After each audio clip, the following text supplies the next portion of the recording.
Boa noite a todos, irmãos e irmãs.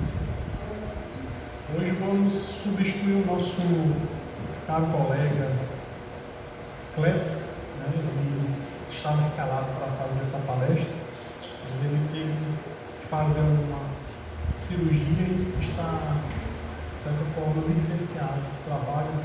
Não pôde comparecer na noite de hoje. Por isso, substituímos, tivemos pouco tempo para preparar essa palestra, mas fizemos o melhor ao nosso alcance.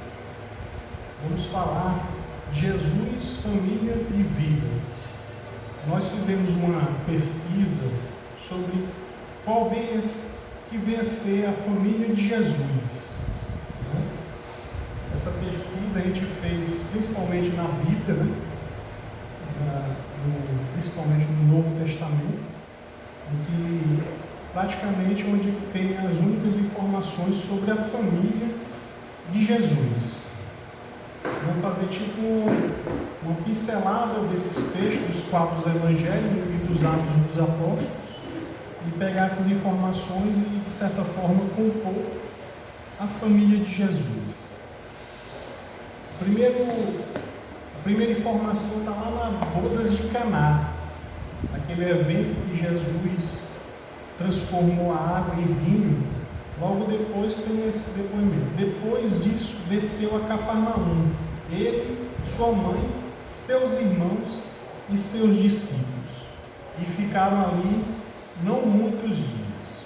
João 2:12. Aqui já informa que ele tem irmãos, né? Jesus possui irmãos.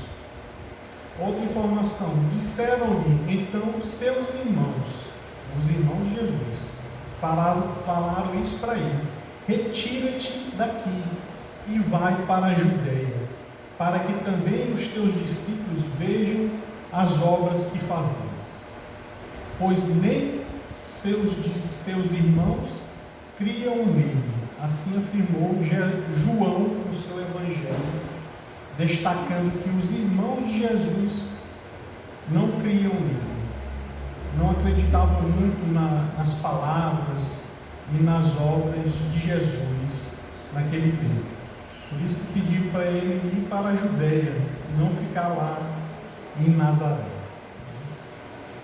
Outra informação: não é este o filho do carpinteiro? E não se chama sua mãe Maria e seus irmãos Tiago, José, Simão e Judas? 4 irmãos. E não estão entre nós todas as suas irmãs? De onde lhe vem, pois, tudo isso? Está no Evangelho de Mateus, capítulo 13, versículos 55 e 56. Aqui a gente já vê o nome dos irmãos de Jesus, os 4 irmãos homens: Tiago, José, Simão e Judas. Ainda informa mais de que ele possuía irmãs. Na tradição que se buscou nos estudos, se buscou que são mais 2 irmãs que ele tinha na constituição da família dele. Não é este, é o outro evangelho, o evangelho de Marcos falando aqui, não é este o carpinteiro, filho de Maria, irmão de Tiago, José, Judas e Simão? E não estão aqui entre nós suas irmãs? E escandalizaram-se dele. A gente vê confirmando mais uma vez de que ele possuía os irmãos, 4 irmãos e irmãs. Estavam em pé junto à cruz de Jesus, sua mãe e a irmã de sua mãe, Maria, mulher de Cleófas, e Maria Madalena. Então a gente vê que também já tem uma irmã da mãe de Jesus, né? Que é também chamada de Maria, mulher de Cleófas. Nos Atos e em Paulo, os irmãos de Jesus aparecem como membros importantes da primeira comunidade cristã. Atos 1:14 conta que entre os membros da comunidade de Jerusalém estavam a mãe e os irmãos de Jesus. Em 1 Coríntios 9:5, os irmãos do Senhor são colocados entre os apóstolos.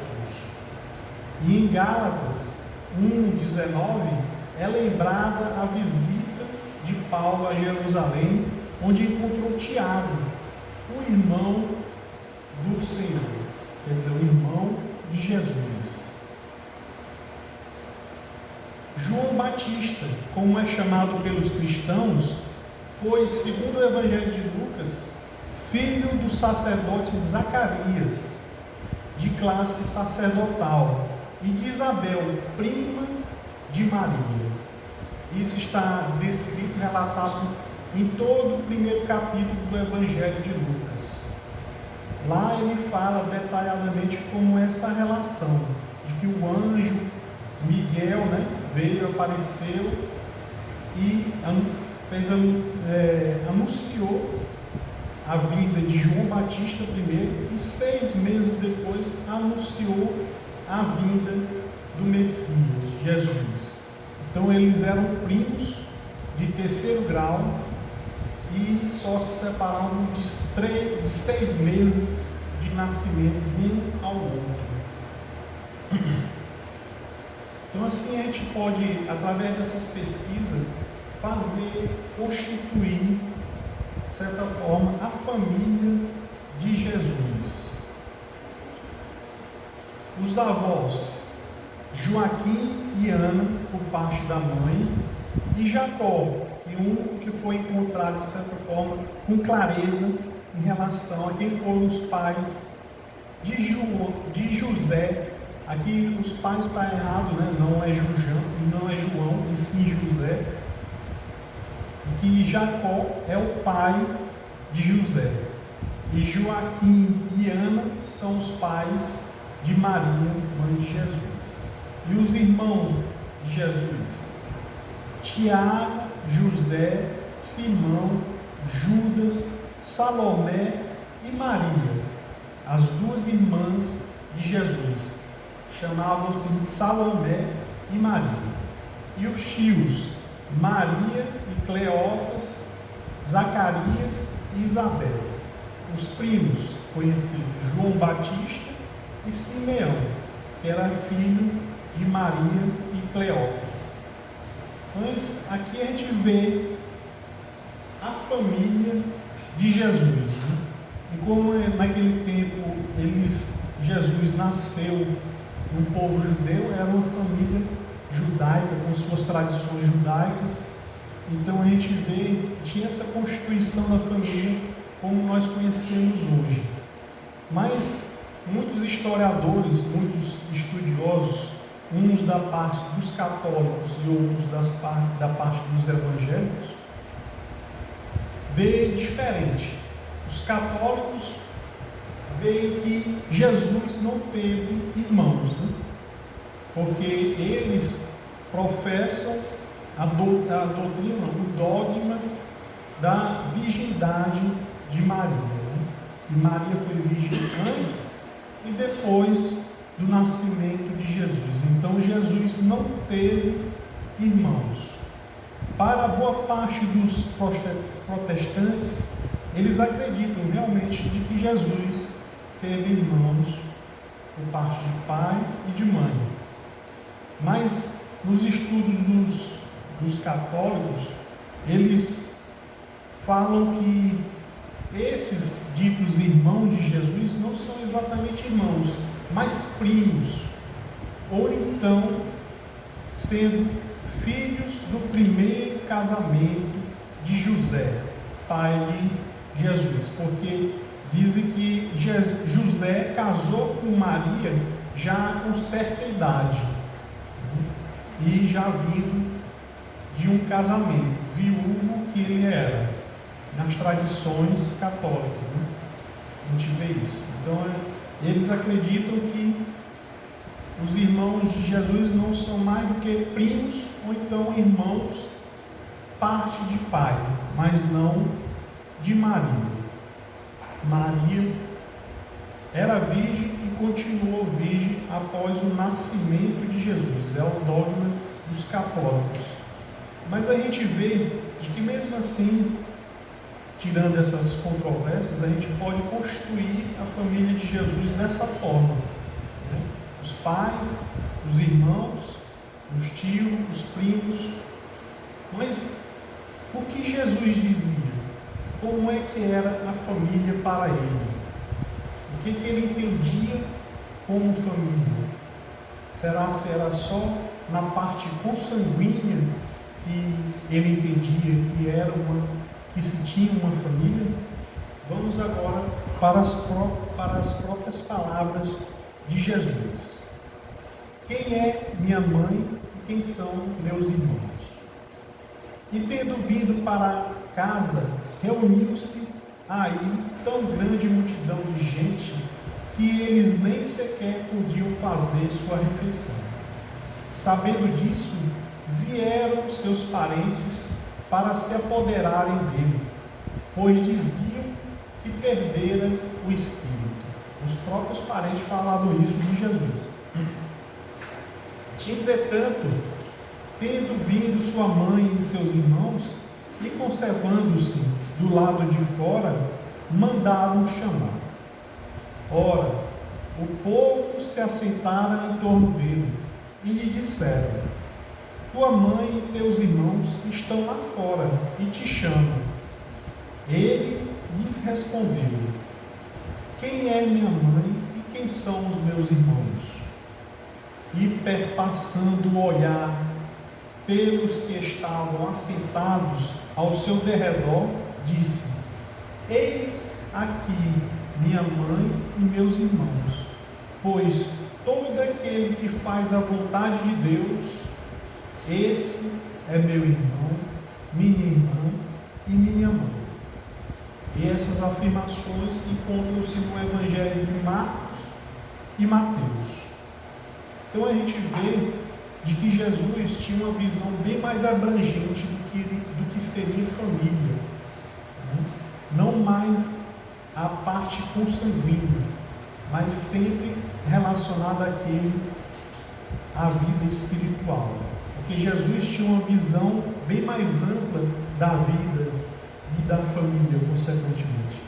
Ele via que todas as pessoas que faziam, que cumpriam com a lei de Deus, eram obedientes à lei de Deus, também era parte de sua família, independente de que nome tenha, de que região do Oriente, da Ásia, da Europa, de onde fosse, ele não fazia essa distinção, quanto mais em relação às religiões que se tinham naquele tempo.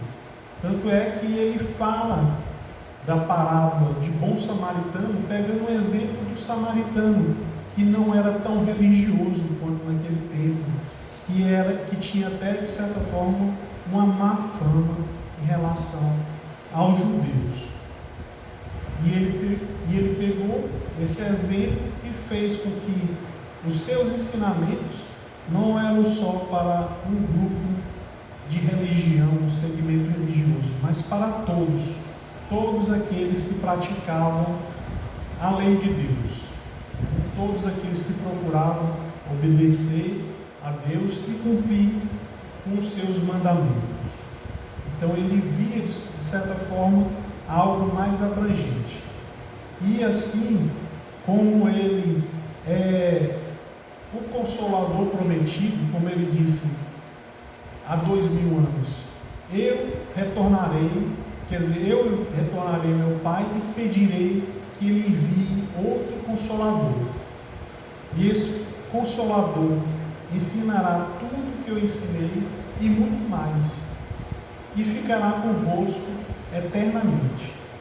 Então esse outro Consolador, que a gente vê como na imagem da doutrina espírita, porque a doutrina espírita cumpre tudo tudo isso que Jesus falou há 2000 anos, porque a doutrina espírita ensina o que Jesus ensinou e permanece conosco, porque não é um ser encarnado de carne e osso, mas sim um ser espiritual.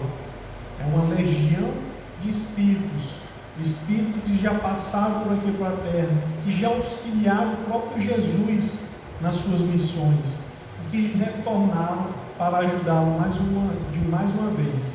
E Allan Kardec sempre recebia mensagens de um espírito familiar e de um espírito que se chamava o Espírito da Verdade. E esse Espírito da Verdade, Kardec descobriu que nada mais era do que o próprio Jesus. Então Jesus já retornou e quase ninguém ainda percebeu.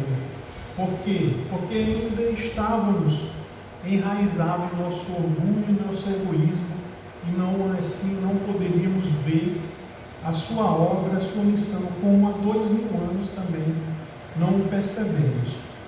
Só depois de 300, 400, 500 anos é que foi ser notado as suas obras, os seus ensinamentos. Então, a doutrina espírita retornou como o segundo consolador, ou como o consolador prometido, e poucas pessoas ainda perceberam. E já se passam mais de 100 anos, chegando perto de 200 anos, essa nova revelação. Então a gente vê que Jesus retornou e ensinou, de certa forma, melhor ainda, os seus ensinamentos há 2000 anos, através da doutrina espírita. E o que a doutrina espírita explica em relação a esses ensinamentos de Jesus? Explica de que a família, há, pois, duas espécies de família: as famílias pelos laços espirituais e as famílias pelos laços corporais. Duráveis, as primeiras se fortalecem pela purificação e se perpetuam no mundo dos espíritos, através das várias migrações da alma. As segundas, frágeis como a matéria, se extinguem com o tempo e muitas vezes se dissolvem moralmente já na existência atual. Então temos duas espécies de famílias: a família pelos laços espirituais e a família pelos laços corporais, que é a família consanguínea, que toda hora vemos casos de conflitos entre familiares, que um não suporta o outro, que um deseja até exterminar a vida do outro por causa de dinheiro, por causa de alguma outra desavença, e assim os laços se desfazem tragicamente. Por isso que a gente vê que tem os laços espirituais. Esses são laços verdadeiramente fortes, porque foram criados através de bons sentimentos, boas vibrações, boas energias, umas às outras. E isso a gente percebe muito bem, de que há casos em que encontramos uma pessoa assim, na rua, caminhando do nada, e se afeiçoamos de uma hora para outra, e criamos um laço muito grande em relação a essa pessoa, sem nunca, entre aspas, né? Nunca termos visto, mas o vimos em vidas passadas. E esses laços não foram desfeitos, foram só apenas colocado para mais adiante, para ter uma oportunidade melhor para se construir mais ainda o laço. Muitas pessoas pensam, das religiões tradicionais, de que a teoria da reencarnação faz destruir as famílias. A gente viu isso, de algumas pessoas falando isso, de que a reencarnação faz destruir os laços familiares, mas eles não compreenderam o sentido da reencarnação. O sentido da reencarnação é o contrário, é para unir mais ainda os familiares e para engrandecer mais ainda essa família. Porque através da reencarnação a gente recebe ao nosso lar um inimigo de vidas passadas. Mas com que propósito isso acontece? Para se tentar a reconciliação, para se tentar apertar mais ainda os laços e esquecer as desavenças das vidas passadas. É esse o objetivo da reencarnação. E se nós cumprirmos com a missão de Deus, os ensinamentos de Deus, que é amar ao próximo como a si mesmo, nossa família vai se engrandecer mais ainda através da reencarnação. Porque nós podemos ter vários laços nessa vida e aí acrescentar mais ainda outros laços na próxima vida e nas outras, e só acrescentando mais ainda o nosso familiar, nosso grupo familiar, em que chegará um momento em que toda a humanidade se considerará como uma só família, independente de religião, de raça ou de qualquer outra desavença material. Porque o que interessa, tanto para Jesus como para a doutrina espírita, é o aspecto espiritual, porque esse é indestrutível, é eterno. Esses laços, esses bens, essas virtudes ficarão conosco eternamente e nada vai corroer esses laços e não será roubado por nenhum ladrão. Mas tudo que é material é instável, inconstante e tem um tempo para acabar. Não tem outra lei que diga diferente. O que é material tem um tempo para acabar. Mas o que não é material e que é espiritual não tem tempo para acabar. É eterno como Deus Todo-Poderoso é. Então devemos cultivar esses laços espirituais, porque eles serão eternos. Lá doce lar. Frequentemente, o espírito renasce no mesmo meio em que já viveu, estabelecendo de novo relações com as mesmas pessoas, a fim de reparar o mal que lhes havia feito.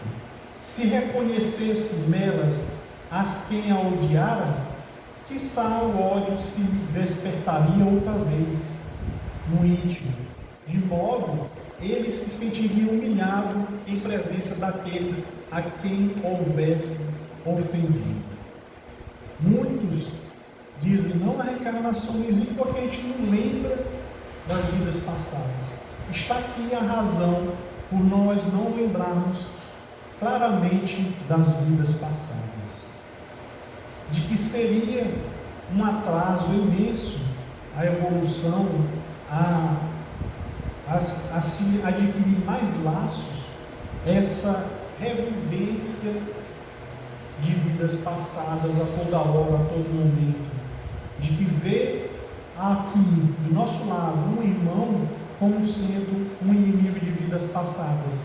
Essa nova oportunidade de reconciliação não iria dar certo, de forma alguma. Então, há esse esquecimento do passado para que dois convivam juntos, dois inimigos convivam juntos e possam, através da luta diária, do trabalho, do esforço para reerguer essa família que eles estão junto agora, e assim, nessa luta, nessa batalha, criasse cumplicidade, criasse amizade, criasse afeto uns aos outros que antes não se tinham.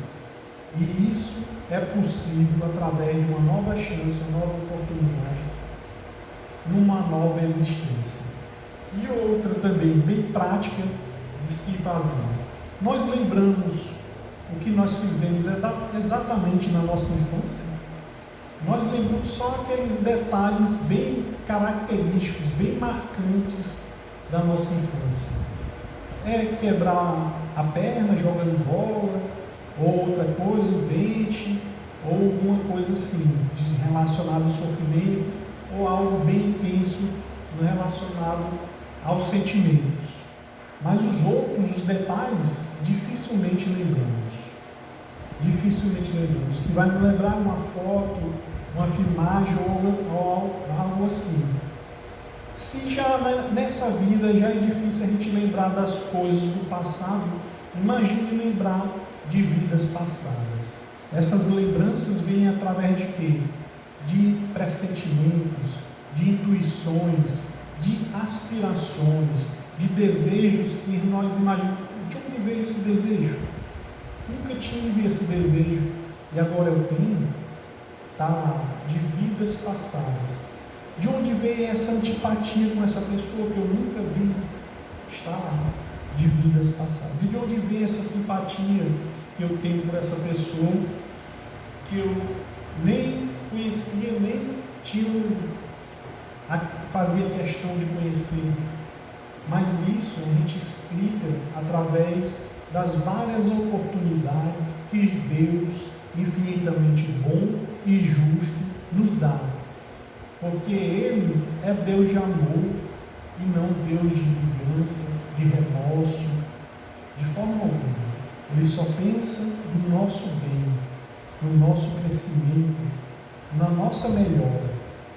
É no momento em que nós levamos uma queda, é que Ele ensina a nós nos levantarmos por nossas próprias pernas, por nossas próprias forças, através de uma nova oportunidade. Que pai seria bom se não desse ao seu filho, num pequeno erro, uma nova oportunidade de corrigi-lo? Não há sentido algum em pensar em bondade quando não se há em nenhuma outra oportunidade de se corrigir o seu erro. Então a gente vê que a reencarnação veio para aumentar cada vez mais o nosso grupo familiar e apertar cada vez mais os laços entre os espíritos simpáticos e fazer novas amizades, novos laços com os espíritos que em vidas passadas nos foram adversários. O espírito, aqui é grande importância em relação ao grupo familiar. O espírito, quando retorna ao plano físico, reencarna, vê nos pais as primeiras imagens de Deus e da vida. Então, quando a gente vê a sociedade com várias pessoas fazendo iniquidades, crueldades, maldades, e a gente vai e diz: meu Deus, que mundo injusto, né? Mas a gente não sabe a causa disso. De onde vem a causa disso? Em nós mesmos. Essa sociedade está da forma que nós vemos, não é por conta de extraterrestres, não, é por conta de nós mesmos. Porque o filho, quando reencarna, vê a vida de acordo com os seus pais.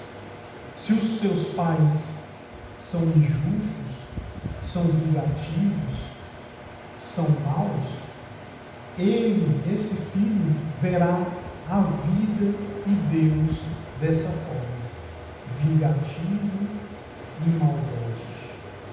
Então aí está a raiz de todos os males da sociedade, a destruição do núcleo da sociedade, que é a família. Devemos honrar essa missão ao máximo quando Deus nos dá a nossa família. Devemos fazer de tudo, como Joana de Ângeles disse aqui. A ordem no lar a todo custo. Joana de Ângeles, guia espiritual de Divaldo Franco. A gente deve fazer o nosso lar, a nossa família, o lugar mais sagrado de todo o mundo. O ambiente mais purificado de todo o universo. A gente deve procurar dessa forma, fazer de tudo para que o nosso lar, o nosso ambiente, seja o melhor lugar do mundo. É lá onde a gente encontra o refúgio, onde a gente encontra o local onde renovamos as nossas energias, onde devemos encontrar boas vibrações, harmonia e paz, para nós não refazermos dos conflitos que temos no nosso trabalho, na sociedade. É lá que a gente encontra esse refúgio e a gente volta, se energiza e volta novamente para a batalha, para a luta da vida. Por isso que devemos fazer de tudo que o nosso lar seja sagrado, seja da melhor forma possível, conservado, o melhor ambiente possível. Porque é lá que nós forjamos novos seres para essa sociedade. E lá nós construímos uma nova sociedade. Uma sociedade onde nós devemos imprimir nos nossos familiares os melhores conceitos que queremos para a nossa sociedade. Se nós achamos que a nossa sociedade é injusta, é corrupta, então vamos fazer de tudo para impregnar em todos aqueles que estão no nosso lar os sentimentos contrários, que é a justiça e a honestidade. Devemos procurar combater a todo momento a fonte de todos os males da sociedade, da humanidade por completo, que é o egoísmo e o orgulho. Essas são as fontes de todos os males que nós conhecemos. As guerras começam onde? No orgulho e no egoísmo dos países, das comunidades, que não querem dividir nenhum benefício com os outros. E a gente vê os conflitos através desses orgulhos e egoísmos. Então devemos lutar na nossa casa, no nosso ambiente já, para querer um mundo melhor, praticar primeiramente no nosso lar. Um mundo e uma vida melhores. No Livro dos Espíritos tem essa questão. Kardec perguntou se a poligamia era uma lei natural, porque ele via em algumas sociedades culturas diferentes umas das outras que aceitava isso, e ele fez essa pergunta aos espíritos superiores. Aí os espíritos superiores respondeu: a poligamia é uma lei humana cuja abolição marca um progresso social. O casamento, segundo as vistas de Deus, tem que se fundar na afeição dos seres que se unem. Na poligamia não há afeição real, há apenas sensualidade. Então a gente vê de que a base da sociedade é a família. E a família